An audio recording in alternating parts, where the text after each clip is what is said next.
All right, so let's talk a little bit about goal setting. I have heard some companies say, we don't need no stinking goals. We're just going to go along and see what happens. Sort of a James Joyce stream of consciousness view of business.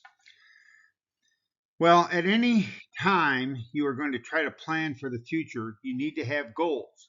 That is, you need to think about what next? Where are we going to go next? For example, you might have career plans. Right now, you may be talking about education plans or your financial plans. From a marketing perspective, this is goal setting typically comes into play when we start talking about a general marketing plan or perhaps a market opportunity analysis plan or an integrated marketing communications campaign, etc., etc. We might then start talking about setting goals. So, what about goals? Well, there are goals, objectives, and metrics, right? So there are goals, general goals, specific objectives, and then the metrics that we would use to determine whether or not we are reaching those goals.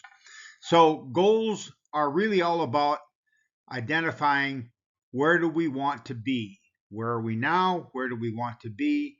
Or what's next? And I always point out that at any given point in time, one objective must dominate the company's strategic plan. That is, one goal or objective has to be the absolute number one goal or objective. And that's because while goals may look like they're synergistic when we start putting them together, at some point in time there will be a conflict between goals. That is, achieving one goal might mean not achieving a different goal. And so we do need to have that one specific goal in mind so that all of our strategic decisions can be evaluated first against that number one goal. And as a result, then goals should be realistic given the situation. That is, goals should be situation specific and they should be realistic given where we are and where we think we would like to be moving forward. The distance between those two needs to be realistic. And of course, we've all heard of the concept of SMART goals. So SMART goals need to be specific.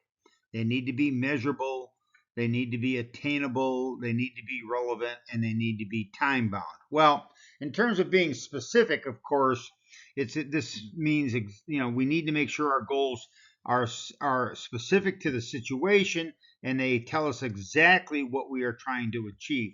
Sometimes when we use, as some other people might use the term simple or sensible or significant, they need to be measurable. That is, we need to be able to put metrics against those goals to try to determine whether or not we're actually achieving those.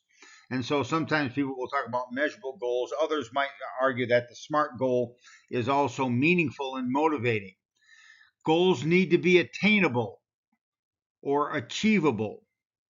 Others might say that the A really stands for agreed upon.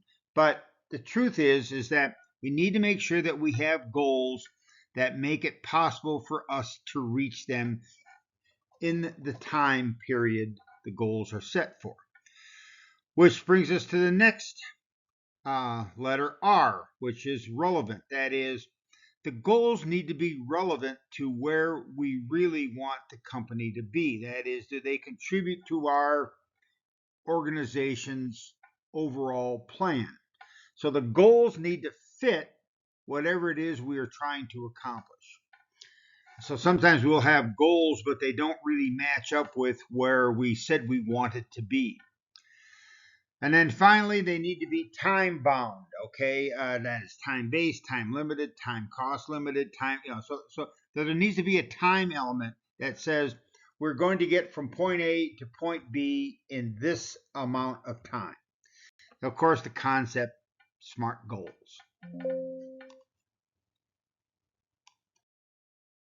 So there are all kind of goals in marketing, but let's start by talking about the marketing economic goals, because if you're thinking about a marketing plan or a marketing opportunity analysis, almost always the goals come down to economic goals.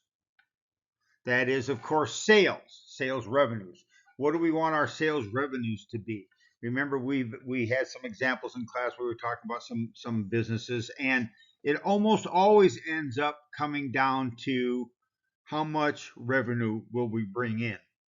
Other economic goals might include growth rates, that is, how fast are sales growing, or it might come down to share of market. We want a 20% market share, or we're figuring we're going to get 11% of the addressable market. And then, of course, the other big economic goal is profits. Now, profits are a little bit more difficult to set goals with, because sometimes profits can be manipulated through accounting practices.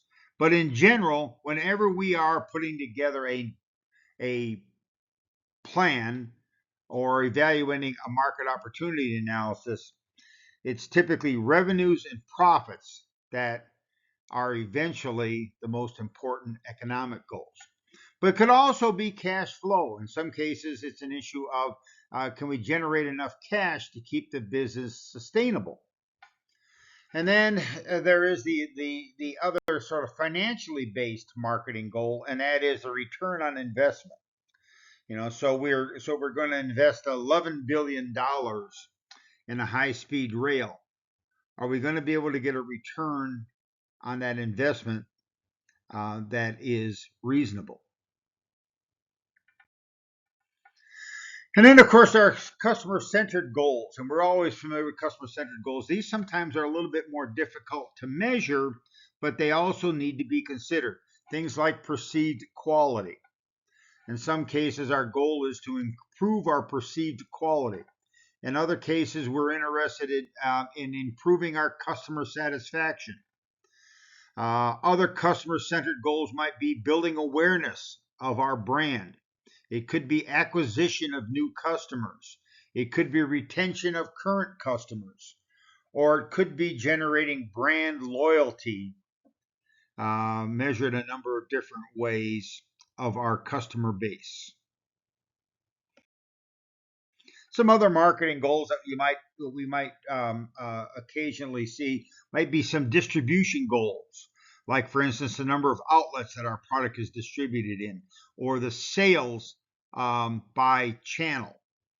Other goals might be online goals. We typically see companies with online goals. Those might include sales-related goals. That is, perhaps we are going to have our product sold through Amazon or sold through one of the other merchants.